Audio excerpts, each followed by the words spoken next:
Sejam todos muito bem-vindos. É mais uma entrevista aqui para o blog Incansável Encantamento. E hoje eu trago para vocês o meu grande amigo, meu irmão, uma pessoa que eu conheci em 2013 numa situação teatral e que é o meu maior tempo, enfim. E eu vou me abster de falar e passar a palavra para ele. Tomás, fala um pouco de você para a gente. Bom, meu nome é Tomás Ribas, eu sou ator, declamador de poesia, diretor de fotografia, diretor, e trabalho, a gente joga nas 11, não, enfim, mas primordialmente ator. Conheci o Cristóvão né, atuando na Casa de Cultura Laura Alvim, e desde então a amizade só se fortaleceu, né, Cris? E é Sim. um prazer estar aqui contigo, participar desse movimento muito legal que você está fazendo agora de entrevistas no seu blog, que, aliás, é um post melhor que o outro, e essas entrevistas ainda mais, né, alimentando isso. Então, enfim, obrigado, feliz de estar aqui. Difícil falar de mim, assim, sei lá, é isso. Então, é isso, ex-advogado. Eu ia começar bem por aí mesmo. Fala para a gente como é que foi essa transição, porque nós dois temos essa coisa de termos estudado direito. Você foi advogado mesmo, enfim, militou nos corredores dos fóruns. Eu estou do lado de cá do balcão e nós dois nos encontramos no mundo do teatro. Então, são muitas coisas em comum. Conta para a gente como é que foi essa transição sua do mundo direito-teatro para teatro-direito. Beleza. Aliás, me ocorreu agora aqui que eu posso ter cruzado com você no... porque eu frequentava a área criminal. Eu ia pouco à Justiça Federal na época que eu estava no estágio ainda ali por 2010, mas eu lembro de ir algumas vezes ali na segunda vara federal criminal, por ali e tal. Então talvez a gente até tenha se cruzado antes e não se falou. Mas aí fomos nos encontrar no teatro, e foi uma transição muito assim lenta, mas necessária. Eu fiz direito, fui advogando e eu estagiei, aí depois fui fazer emerge, né? Pensava em talvez fazer concurso para juiz, aí abri um escritório com um grande amigo meu, Fabrício, aí a gente começou a advogar. Mas eu sempre ia fazendo teatro paralelo, né? Eu comecei a fazer teatro, eu tinha 11 anos de idade, eu acho. Então, assim, sempre foi uma coisa que me acompanhou na vida. Parava, voltava, parava, voltava. E aí eu comecei a voltar para o teatro ali de novo, né? Já depois de formado no direito.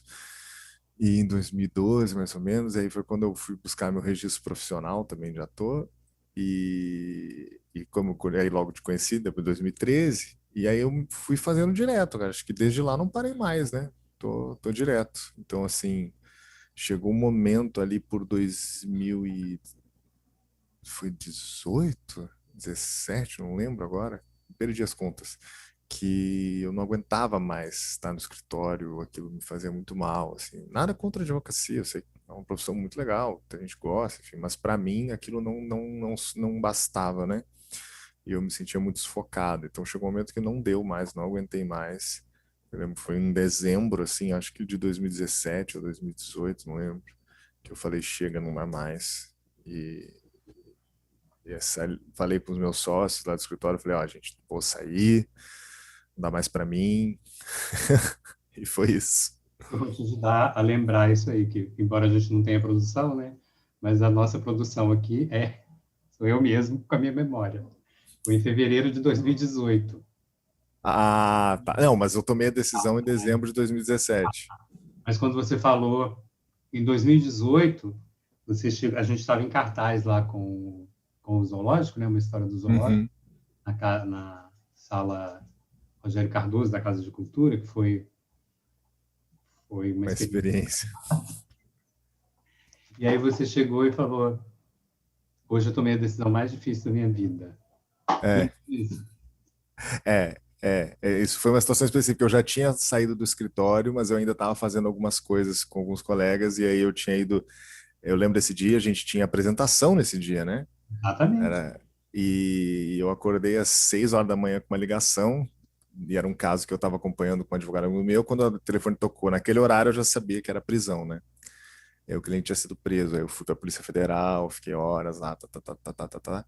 E aí consegui me liberar de tarde, final. Eu cheguei atrasado no teatro, né? A gente tinha combinado acho que às 2, eu cheguei às 5. e eu tinha tomado a decisão de passar o caso adiante, né? E era um valor assim astronômico de honorários que eu passei adiante para pagar para a gente fazer uma peça na Casa de Cultura lá no Alvim. Eu me lembro dessa situação, me ocorrem umas coisas tão malucas assim que eu não tive essa coragem que você teve, não tive mesmo. Eu fui para o lado do seguro. Mas eu acho isso tão admirável, eu acho isso tão potente da sua parte, e porque desde então você não parou mais, né? A gente fez Sim. esse zoológico juntos e você começou a trabalhar com o Demore. Você já tinha feito aulas com ele, Uhum. daí você continuou a ter aula, me chamou para lá e tal. Fala um pouco dessa relação sua com o audiovisual também, que além É, do teatro, você tem uma forte tendência para o audiovisual, né? sim, o Demora, o Luiz Demora é um grande cara, virou amigo e eu tenho só a agradecer a ele, assim, eu acho, ele que me mostrou assim um caminho para dentro do audiovisual em termos de produção, né, de audiovisual, não só de atuar, assim, comecei a fazer o primeiro curso assim pensando em câmera e TV as coisas começaram a mudar para mim foi com ele, né? E aí eu comecei a frequentar as aulas dele, dos cursos que ele dava lá no espaço, no espaço do Daniel Nigri, que é um outro grande cara que, porra, sou muito grato, sempre me apoiou, sempre botou pilha, tudo que eu precisei, o cara sempre teve ali, tem uma escola fantástica de formação de atores e atrizes em Botafogo, que é o No Espaço. E aí de me aproximar tanto que demora, eu comecei a fazer as coisas com ele, ajudar, não, vamos gravar aqui, aí comecei a me interessar por câmera, comecei a fazer, e depois eu fui estudar fotografia para cinema, e aí acabou que eu cheguei para Demora, falei, pô, Demora, tô estudando, tô com todo esse conhecimento, ele, porra, você não quer fazer a fotografia do meu curso? Eu falei, bom, bora fazer, e aí ele fechou uma turma e eu fiz a fotografia das cenas, e aí já estava aprendendo a editar, a filmar tudo, e fiz tudo, cara, e foi uma experiência incrível, assim, o Demora dirigindo e fazendo a parte da atuação das pessoas também, e eu fazendo a fotografia, fazendo a captura das imagens também, e depois a edição, comecei a estudar tratamento de cor, enfim, aí o negócio foi embora, né? E aí isso me deu toda uma cancha de técnica, né, para fazer, para produzir, e eu comecei a buscar cada vez mais, assim, aí buscar encontrando parceria, galera do audiovisual também, e juntando para fazer e tudo, enfim, foi por esse caminho, né? E aí hoje eu tenho projeto assim de, vamos fazer um curta, vamos, assim, no meio da pandemia, tipo, tava só eu e a Thaís em casa, Thaís minha companheira, daí a gente fez ela é atriz também, professora, preparadora, enfim, né? E aí a gente fala, pô, vi um negócio num canal gringo de escrever curtas de 1 minuto, né, na pandemia. Daí eu falei, pô, vamos fazer, a gente fez e tal, postamos no YouTube, foi maneiro participar, fazer sozinho. Depois a gente fez um outro curta também, para um desafio desse canal gringo de até 4 minutos. Aí chamei o Vitor, que é um amigo nosso lá do Estúdio Casa, que é uma associação de atores e atrizes profissionais que estudam, desenvolvem o método, né, aqui no Brasil, o Method Acting. E aí já chamei a outra amiga minha, Bia, que eu conheci por acaso no cinema, negócio do cinema, do audiovisual, e aí, cara, nós quatro fizemos um filme assim em 2 dias, de 4 minutos, totalmente restrito por causa da pandemia, em casa, foi muito doido, assim, muito legal. Sei lá, histórias assim. Histórias ótimas. E me fala também agora, já que você tocou no assunto, eu estava guardando isso um pouquinho para o fundo, mas para o fim, mas já que você já trouxe, eu me lembro que você começou a estudar com a Marina, Uhum, em cima do livro da Ivana Chubbuck, O Poder do Ator, e a sua visão da interpretação, da atuação, do ofício de ser ator mudou muito. E, por consequência, por causa da nossa proximidade, né, a minha visão disso também mudou. Eu não tenho a profundidade que você tem no método, mas me aproximo bem dele. Então, fala também como é que foi para você sair do que a gente fazia como teatro, que já era uma coisa parecida, ou como se fosse a base do método que a gente sempre fez com Stanislavski, para ir para esse aprofundamento. uhum. É, Ah, o Stanislavski, né, é a base de tudo, é o grande tronco, a espinha dorsal do negócio, do que a gente chama de método, né? Mas foi muito revolucionário para mim enquanto ator e profissionalmente também, assim, de uma outra compreensão do ofício, mas também uma outra compreensão da forma de atuar.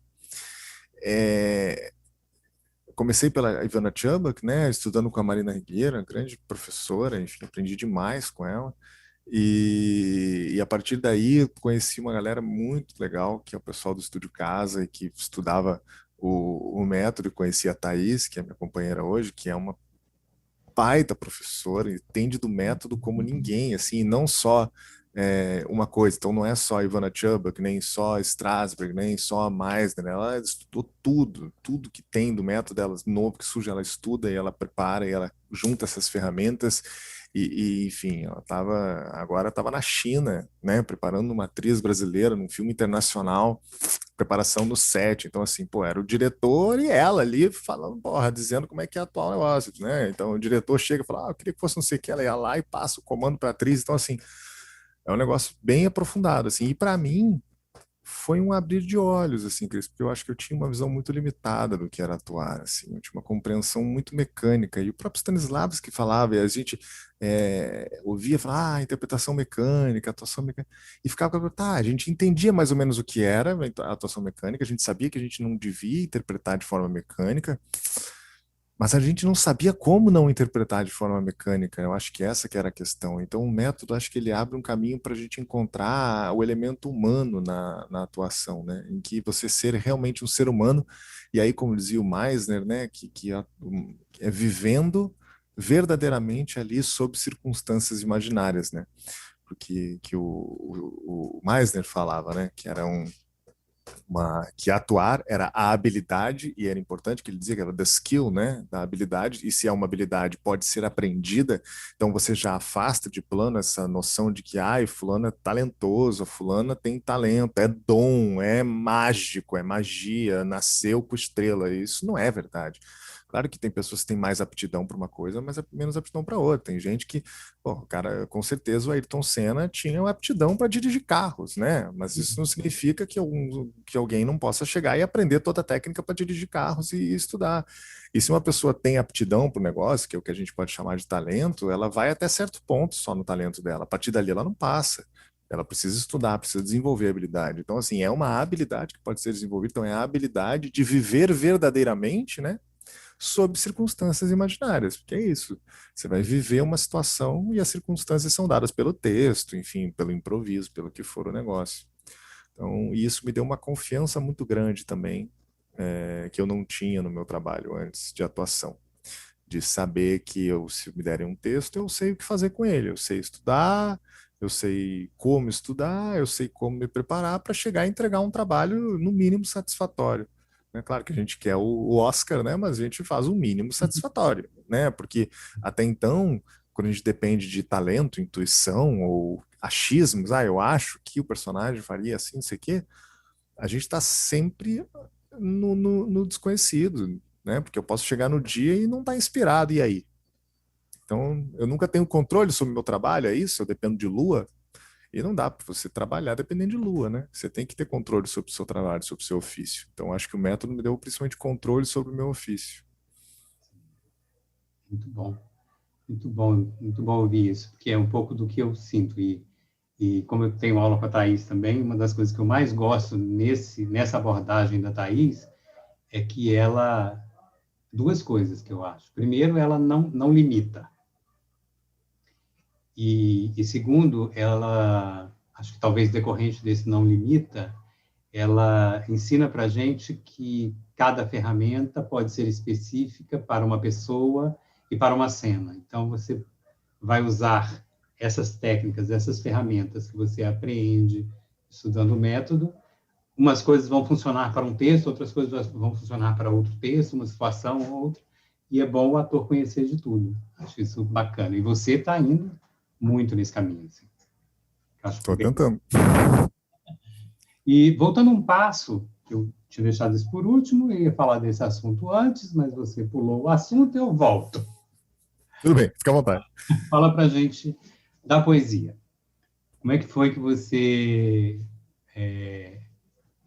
conta a história, né, da poesia. Eu sei, assim, É, eu particularmente acho muito emocionante essa abordagem que você teve da poesia, porque na minha visão de amigo, de irmão, é um pouco psicanalítico, né? Então, fala pra gente como é que foi essa abordagem. tá. Então, faz sentido também ser psicanalítico, porque a poesia é um negócio que vem de família, né? Mais especificamente do meu pai e até dos meus tios maternos, né? É muito doido, assim. Eu não sei te dizer quando começou exatamente, porque a impressão que eu tenho é que a poesia sempre esteve presente na minha vida. Então, tipo, acho que já existia essa coisa que meu pai falava poesia, meus tios que tinha essa coisa do falar poético lá no Rio Grande do Sul, né? Eu sou gaúcho, apesar de o sotaque não entregar tanto, porque eu moro no Rio de Janeiro há muitos anos.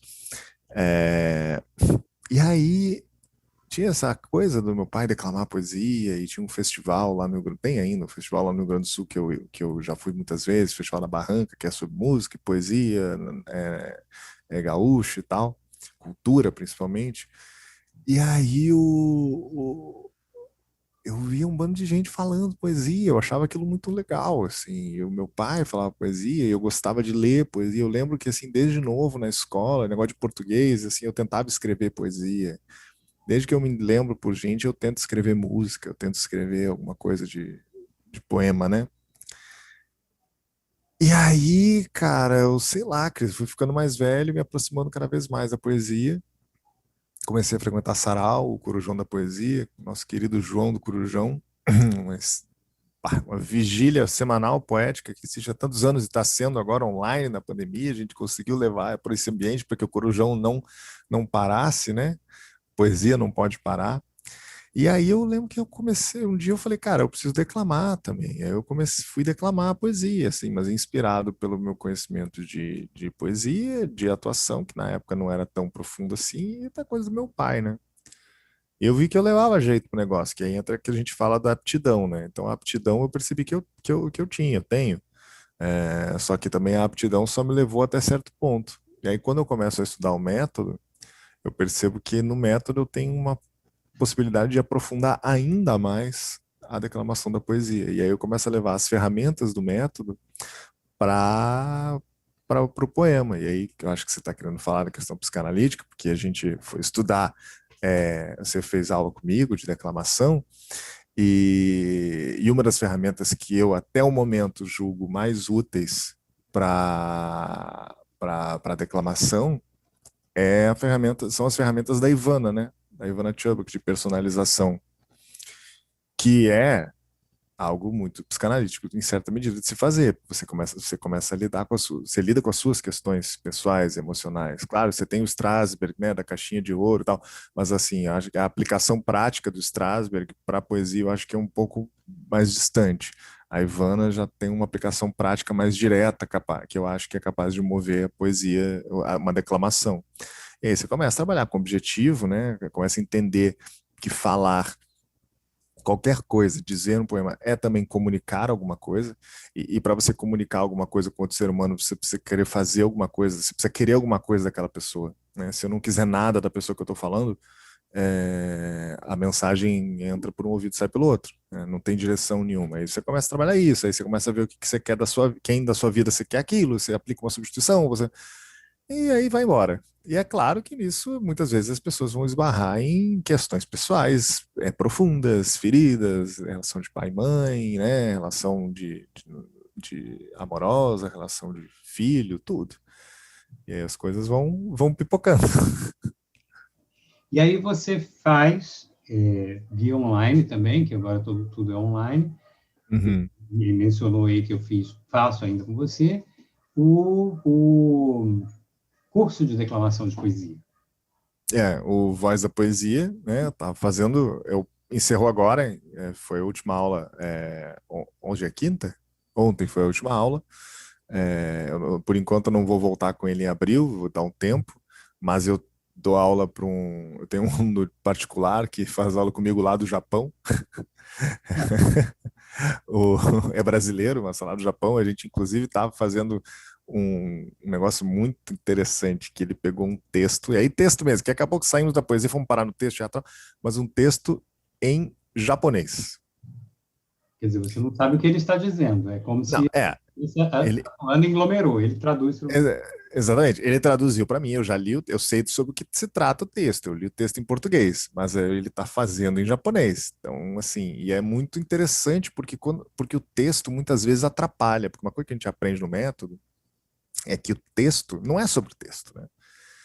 Não é sobre o que a gente diz, é sobre o que a gente está dizendo por trás daquilo. Então, assim, eu acho que o cara fazer um texto em japonês que eu não entendo bulhufas é a expressão máxima para verificar assim, se ele realmente está dizendo ou não está dizendo. Porque se eu entender o que ele está falando em japonês, é porque está funcionando, entendeu?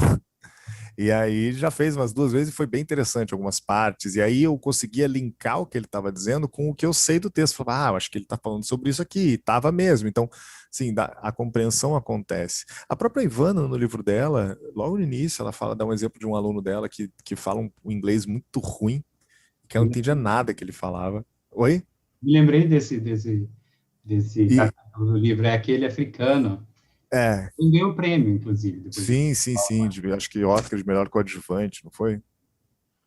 E aí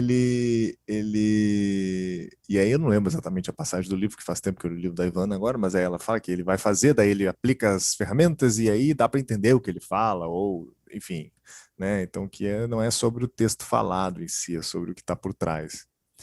Então é uma aventura interessante levar isso para a poesia também. Uhum. E Mas agora nós voltamos a trabalhar juntos, nós nunca paramos de trabalhar juntos, mas voltamos agora com um novo projeto aí, agora profissional pra caramba, né? Que é muito legal. Já vamos fazer o nosso próprio jabá aqui com correspondentes quarentenades, é, eleição da nossa queridíssima Suzana nossa, Cruz. Suzana Cruz que juntou a gente. Vou falar, ela é mãe de nós dois nesse aspecto. A Irmandade surgiu dentro da Casa de Cultura Laura Alvim. E aí você está fazendo técnica dessa vez. Pois é, ela Para me ligou. você, essa pegada de mexer com técnicas de informática, de ensinar para nós que são... É sofrido, Cris, porque eu sou uma pessoa um pouco impaciente, e aí as pessoas não entendem, eu fico um pouco irritado. E às vezes, o que ele está falando? Meu Deus, não estou entendendo. Ai, ó, olha só, vamos lá. Eu fiquei muito feliz que a Su me chamou, eu adoro trabalhar com a Suzana. Claro, prefiro atuar, mas assim, eu gosto de fazer coisas técnicas também, assim, né, dentro do limite do possível. E eu sempre tive muita intimidade com informática, né?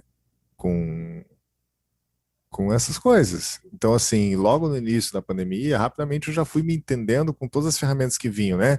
Ah, tá aqui, Zoom, pá, rapidamente entendi o Zoom. E eu lembro que eu entendi o Zoom porque eu precisava fazer. Eu acho que você participou disso, daquele curta que eu fiz com a Thaís, eu precisava simular um aniversário. Sim. E aí eu descobri que tinha uma ferramenta chamada Zoom, que servia para essas coisas. Eu baixei o Zoom, fiz todos vocês baixarem o Zoom, e até meu pai, e cantarem parabéns para a gente fazer uma filmagem. E aí depois daquilo eu fui falar com o João. João, vamos testar, fazer um sarau nosso? Aí a gente fez só o nosso sarau da esquerda coruja, lembra? Era só a gente. Uhum.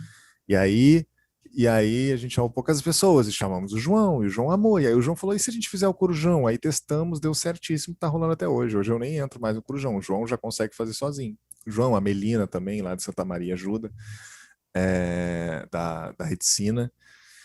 Enfim, me perdi. Bom, então, rapidamente as ferramentas eu ia descobrindo, e aí adaptando, e não sei o quê, e aí fui ver como é que faziam as transferências, desculpa, as transferências, não, as transmissões e tal, o OBS, papapá, e a Suzana sabe que eu sou antenado com tecnologia, a gente falou algumas coisas ao longo desse ano, e ela veio me procurar saber se eu saberia soluções para os problemas que ela estava encontrando em relação a isso.